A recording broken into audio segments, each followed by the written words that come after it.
Hello everybody, my name is Amelia, and I got another video.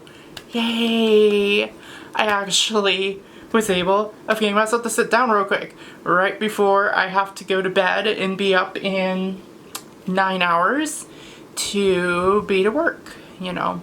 Anyways, so I was just thinking about it. I was like, hey, what do I want to talk about next? And I think, because in light of what just happened, what I did today, that today was a good time to do a quick video about how important it is for a transgender person to get the support of their family.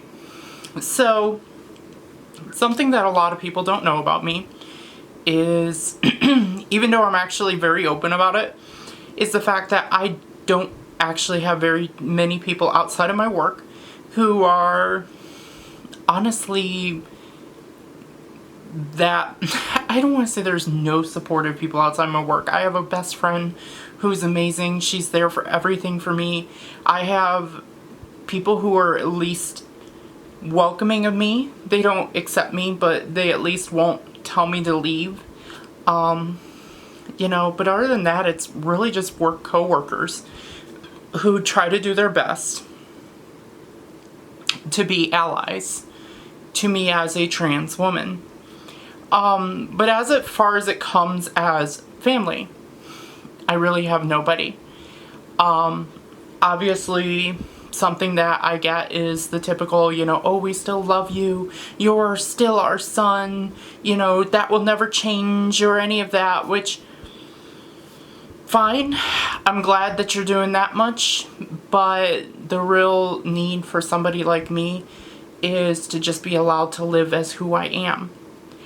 Kind of speaking openly here to any other parents out there, one of the best things that you can do for your trans kid is to believe them and to accept what they ask. When they want their name changed, when they want you to use new pronouns, it is incredibly important that you provide that avenue for them.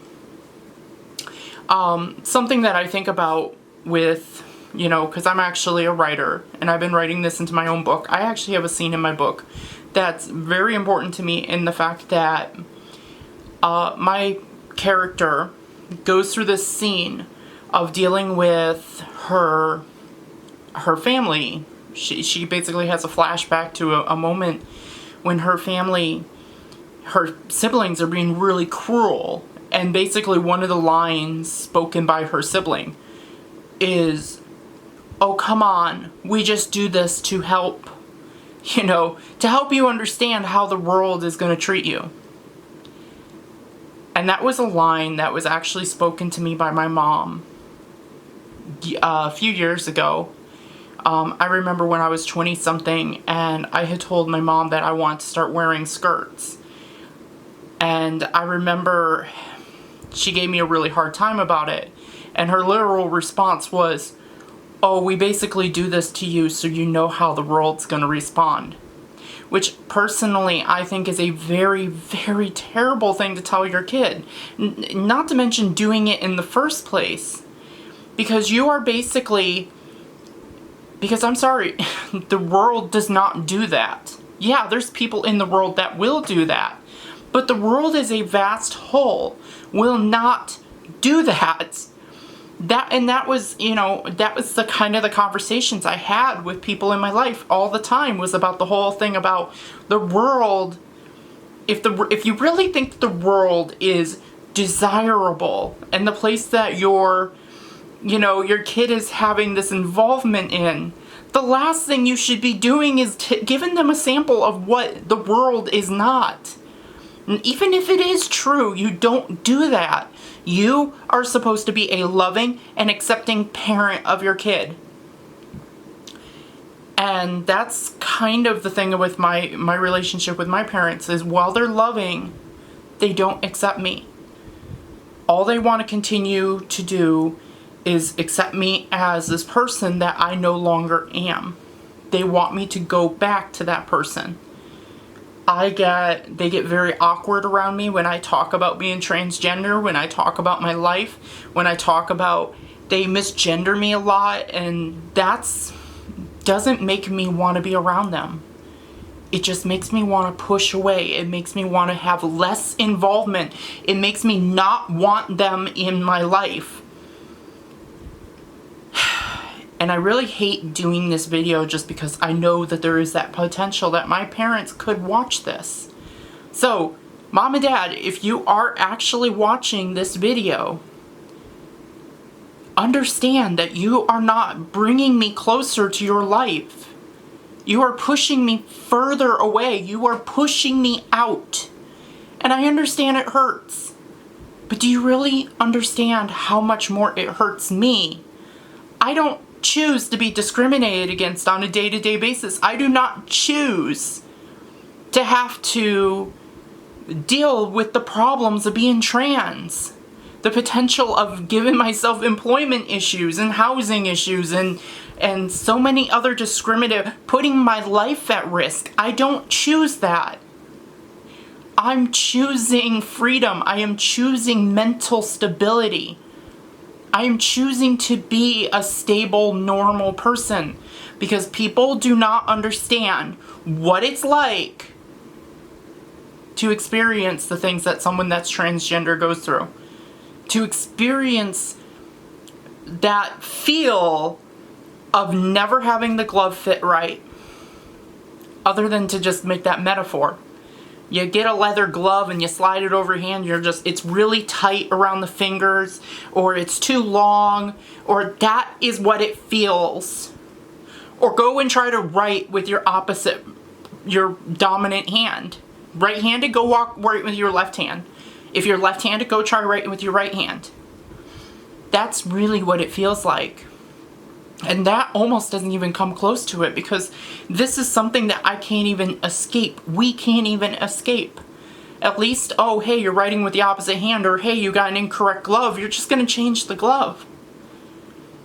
But for me to be like, hey, I don't feel right in my body. I don't feel right in my social norms. I do not feel right in the way that people treat me. And especially, okay, going back to that whole thing about accepting your child for what they say.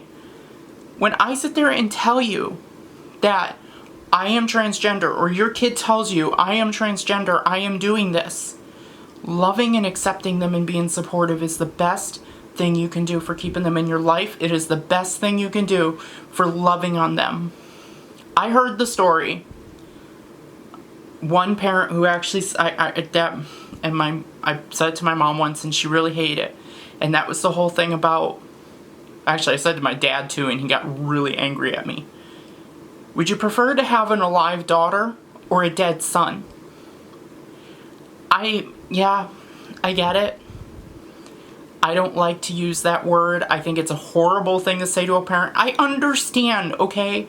I understand. It really, honestly, if I thought about it, I had something that's endearing to me and it decided that it wasn't what I thought it was all of its life. Yes, it would hurt. It would hurt. But you know how much more it hurts to not accept that? To not accept a living, breathing creature. It kind of just goes into the whole thing about treating trans people like they're its. Like they don't have a life. They don't have, I think about the whole fact when we tell going into my Christian faith, when we tell younger kids that, oh, there's no junior Holy Spirit. And there's Christians that want to treat them like they can't make their own spiritual decisions. When they can make full adult spiritual decisions. That's what we try to teach in Christianity. Don't you think that me as a trans person have the ability to decide for myself what is right and wrong for me? What is the answer? And especially, okay, I think I was missing the point earlier. It's especially bad when you tell somebody like me that this isn't going to fix you. I think that's a horrible way to phrase it. This isn't going to help you. And then they go along, and then me, I'm coming up on 1 year on hormones. I am starting to look into the next phase of my transition. And the entire process has been nothing but pleasant, amazing. My coworkers at my job have been supportive. They have been trying their best to be allies to me, to make me feel like Amelia, to make me feel like who I am. And that only makes more of a distance. At least me, I can understand this whole thing. But for another trans kid with the parents, it just puts a divide and a distance. It grows you apart. It makes you no longer want to be a part of each other's lives. Again, I get it. It hurts. It really hurts for a parent. But the best thing you can do, it's kind of like the whole thing about, you have a kid that wants to leave home, wants to grow up, wants to become an adult. The best thing you can do is to let them go. The best thing. I mean, I'm going through a really hardship right now that I have chosen to keep out of these videos. And it hurts. But something that I have learned from people is the best thing I can do is to just let them go. To just let it out. I mean, think about the people who have told me they can't be my friends anymore because I'm transgender. I know the pain. I need to just let them go. And stop concerning myself with them. And to just love them and accept what they want. Anyways. I hope I made a good point. And we're trying to get these videos shorter. Anyways, do not forget to subscribe. Subscribe to my social media, you know, Instagram, Twitter. I'm all over the place. I post every once in a while. I have a lot of pictures I like to take. I mean, I know there's nothing like really super special about me other than me just having these rambles. But I don't know, maybe I kind of feel like I'm just doing that thing where I'm like throwing noodles at the wall and just seeing what actually ends up sticking. There is a long road ahead of me. And I hope that there's people out there that'd be willing to stick with me on that journey. So anyways, I will see everybody next week. Hopefully, right? Okay, bye.